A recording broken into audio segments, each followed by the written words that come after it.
والصلاة والسلام على سید الانبیاء والمرسلین اما بعد فاعوذ باللہ من الشیطان الرجیم بسم اللہ الرحمن الرحیم۔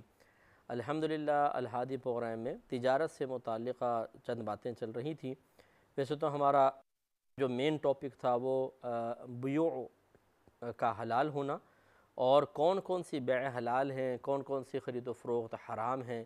کس طریقے سے ہم نفع کمائیں تو حلال ہو جاتا ہے، کس طریقے سے کمائیں تو اس میں حرمت داخل ہو جاتی ہے، اس پر ہم کلام کر رہے تھے۔ لیکن ضمناً میں نے پچھلے پروگرام میں آپ کو عرض کیا تھا کہ خرید و فروخت ایک تو نفع کے اعتبار سے ہی حلال اور طیب نہیں ہے، اور اس میں ہمارے لیے دنیاوی نفع ہی پوشیدہ نہیں ہے، بلکہ اللہ تبارک و تعالیٰ نے اگر ہم اچھی نیت کے ساتھ اسے کریں، اسے عبادت کا درجہ دیا ہے، اور یہ انسان کے لیے باعث بلندی درجات ہو سکتی ہے، بلکہ نجات، مغفرت اور بخشش کا سبب اور ذریعہ بھی بن سکتی ہے، بشرطے کہ خرید و فروخت کرنے والا صاحب علم ہو، شرعی تقاضے اس کے پیش نظر ہوں، احادیث کریمہ اس کے ذہن میں ہوں اور وہ ان پہ عمل پیرا ہو، تو اللہ تبارک و تعالیٰ بڑا کرم فرمانے والا ہے۔ تو پچھلے پروگرام میں آپ کی خدمت میں بخاری کی ایک روایت عرض کی تھی کہ حضرت جابر رضی اللہ تعالی عنہ سے روایت ہے کہ نبی کریم صلی اللہ علیہ وسلم نے ارشاد فرمایا کہ اللہ تعالیٰ اس شخص پر رحم فرمائے جو بیچتے، خریدتے اور تقاضا کرتے وقت نرمی اختیار کرے۔ تو یہ آپ کو سمجھایا تھا کہ جب آپ کوئی چیز بیچ رہے ہوں، اگر سامنے والا غریب ہے، تھوڑے پیسے کم بھی ہیں اور آپ بالفرض کم پروفٹ میں گزارا کر سکتے ہوں، یا بالفرض جتنے کا لیا اتنا ہی دے کر آپ اس نقصان کو، فرض کر لیں نقصان ہو رہا ہے، آپ کو برداشت کر سکتے ہوں، اگر کر لیں گے تو اس دعا کے مستحق ہوں گے۔ اسی طریقے سے خریدتے ہوئے کہ کوئی بیچارہ غریب اپنی چیز بیچ رہا ہے اور آپ اس کی غربت کا لحاظ کر کے تھوڑا بہت اس کو رعایت کر کے پیسہ دے دیں تو آپ اس دعا کے مستحق ہو سکتے ہیں۔ اسی طریقے سے تقاضا کرتے وقت نرمی اختیار کرنے پہ میں نے تفصیلی کلام کیا کہ اگر ہم کسی کو کچھ دیتے ہیں تو واپس طلب کرتے ہوئے نرمی اختیار کرنے کا حکم ہے، لہجے میں بھی نرمی ہو، اور مہلت دینا بھی نرمی کی ایک شکل ہوتی ہے کہ اس نے کہا کہ یار میں نے کہا وعدہ تو کیا تھا آپ کو دینے کا، لیکن میں یہ قرضہ بھی نہیں لوٹا سکتا ہوں، میری یہ مشکل آ گئی، اگر مجھے آپ 3 مہینے کا ٹائم اور دے دیں تو میں آپ کا بہت مشکور ہوں گا۔ تو ہم نے اس کو نرمی اختیار کرتے ہوئے 3 مہینے کی اور مہلت دے دی۔ تو یہ مہلت بھی نرمی کی ایک شکل اور صورت ہے، اس پر بھی ہمیں انشاءاللہ ثواب بھی ملے گا اور اللہ تعالی ہم پر اپنی خصوصی رحمت برکتیں بھی نازل فرمائے گا۔ تو ان جہتوں سے بھی ہمیں ذرا تھوڑا سا کوشش کرنا چاہیے۔ لیکن میں پھر ایک دفعہ اس بات کو دہرا دیتا ہوں کہ وہ ہمارے بھائی بہن جو کسی کا قرضہ دبائے بیٹھے ہوں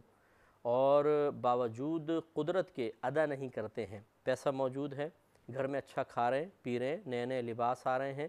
پکنک پوائنٹ پہ گھومنے کے لیے جا رہے ہیں، ڈیکوریشن کی چیزیں گھر میں لائی جا رہی ہیں، نئے پردے لگائے جا رہے ہیں، نیا کلر ہو رہا ہے،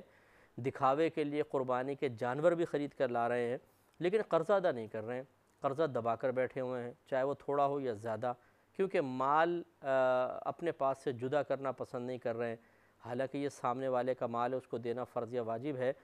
تو اب جتنی اس میں تاخیر کرتے رہیں گے نام اعمال میں شدید گناہ لکھا جائے گا۔ اگر سامنے والا مطالبہ نہ کر رہا ہو تو پھر تو یہ گنجائش نکل سکتی ہے کہ آدمی ٹھیک ہے جب مانگے گا دے دوں گا، اس میں بھی افضل صورت یہ ہوتی ہے کہ اس کے مانگے بغیر ہی آپ دے دیں۔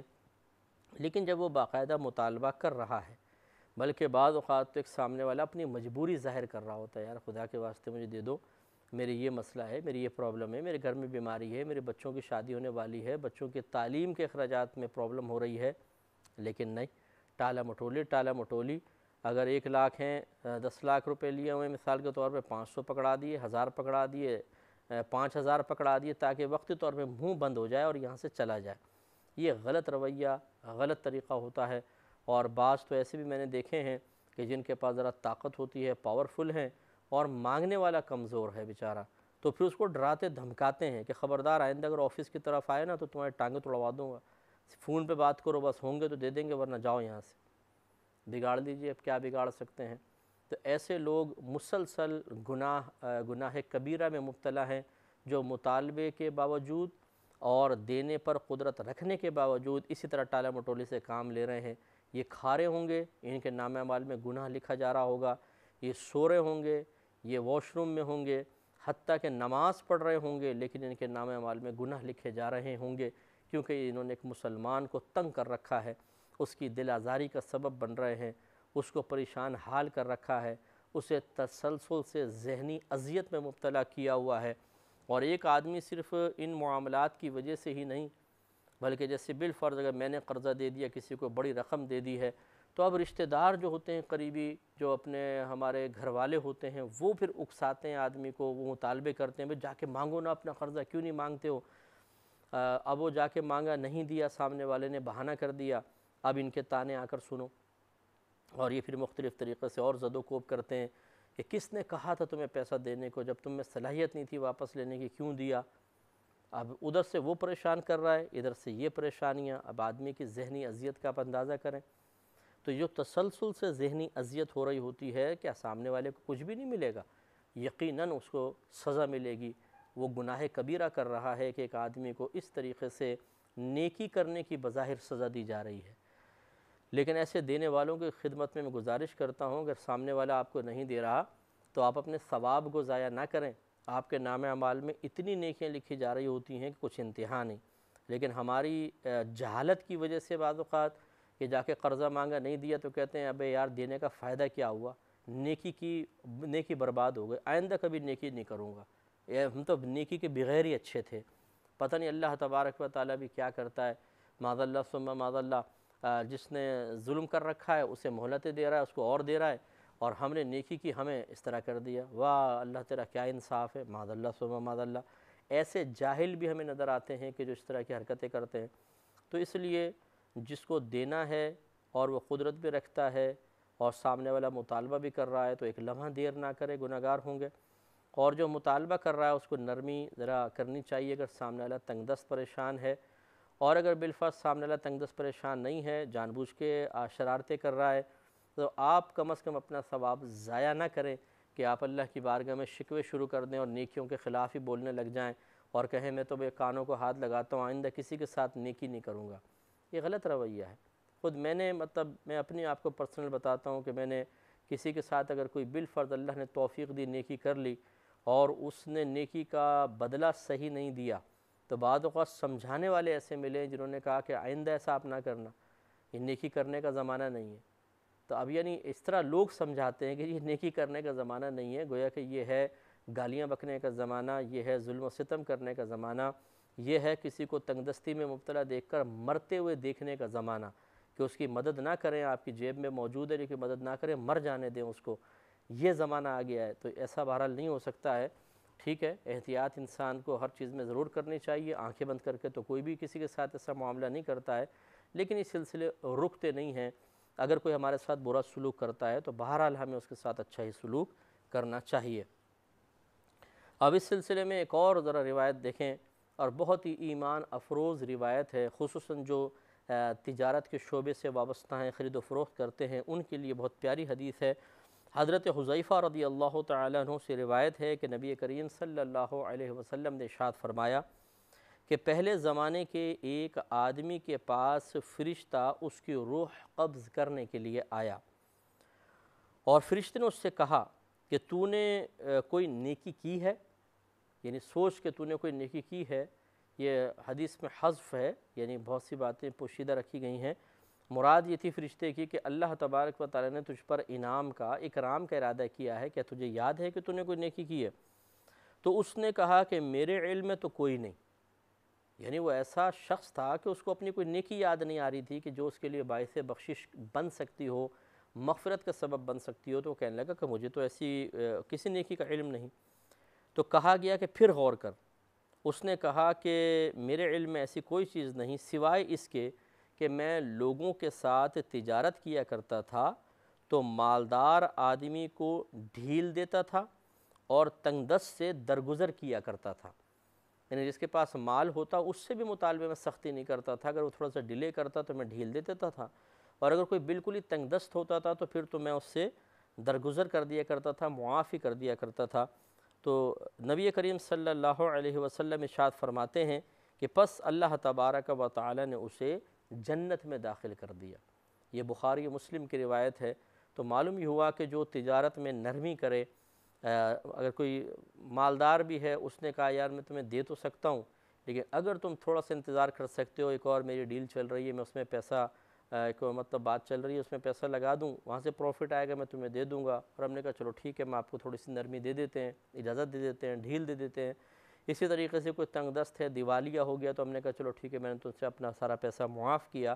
تو یہ ہمارے لیے جنت میں دخول کا سبب بھی بن سکتا ہے۔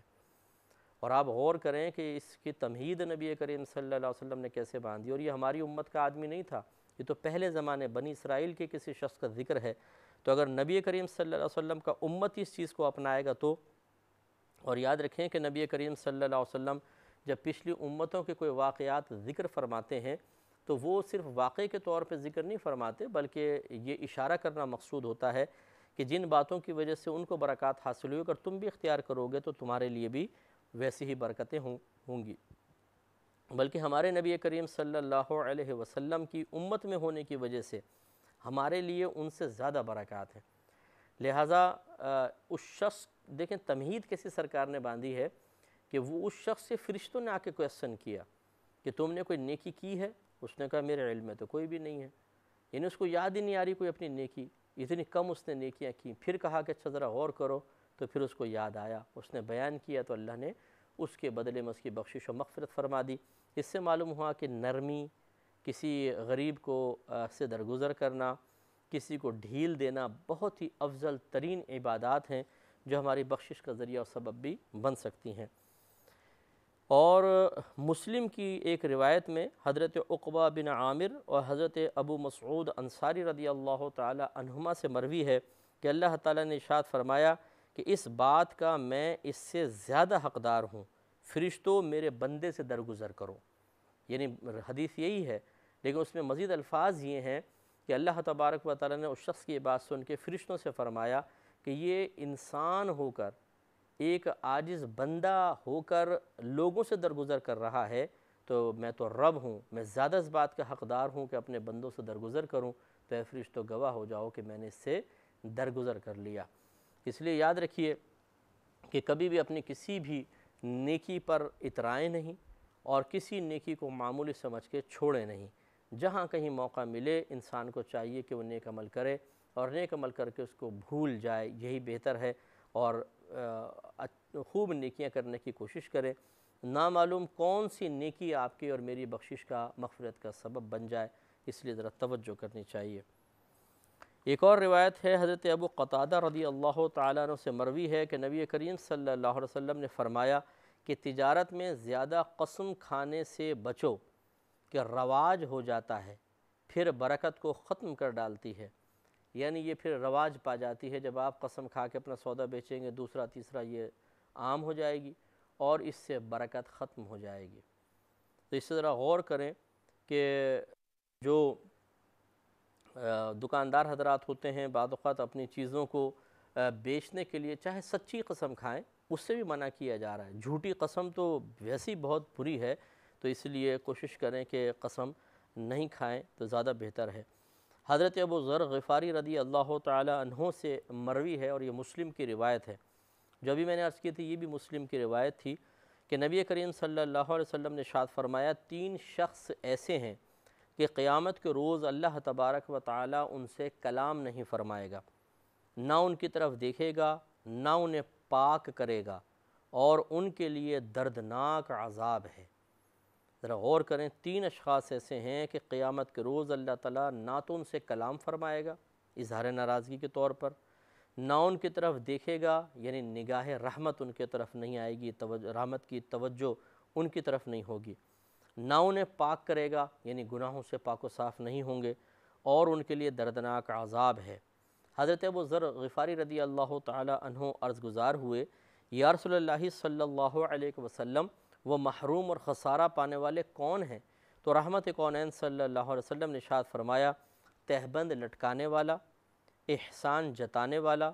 اور جھوٹی قسم سے اپنے مال کو پھیلانے والا۔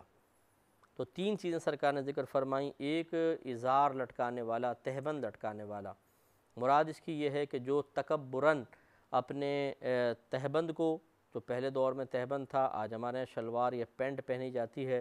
تکبر کی وجہ سے تکبراً اپنے ٹخنوں سے نیچے لٹکائے گا تو اس کے بارے میں سرکار فرماتے ہیں کہ قیامت کے روز اللہ تعالیٰ نہ اس سے کلام فرمائے گا، نہ اس کی طرف دیکھے گا، نہ انہیں پاک کرے گا، اور ان کے لیے دردناک عذاب ہے۔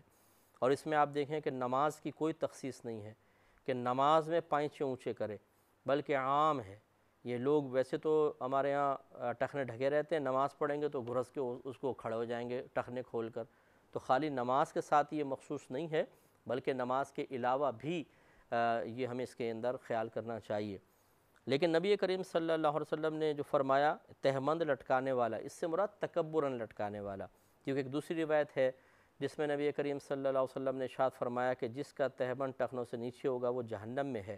تو حضرت ابوبکر صدیق رضی اللہ تعالیٰ عنہ نے عرض کیا رسول اللہ میرا اکثر تہمند سرک جاتا ہے تو میرے ٹخنے ڈھک جاتے ہیں۔ رحمت کونین صلی اللہ علیہ وسلم نے ارشاد فرمایا کہ اے ابوبکر آپ ان میں سے نہیں ہیں،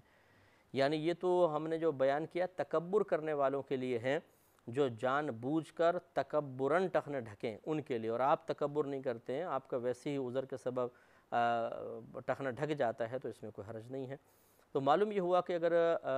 بغیر تکبر کے ٹخنے ڈھکیں گے یہ حرام نہیں ہے، مکروہ تنزیہی ہے،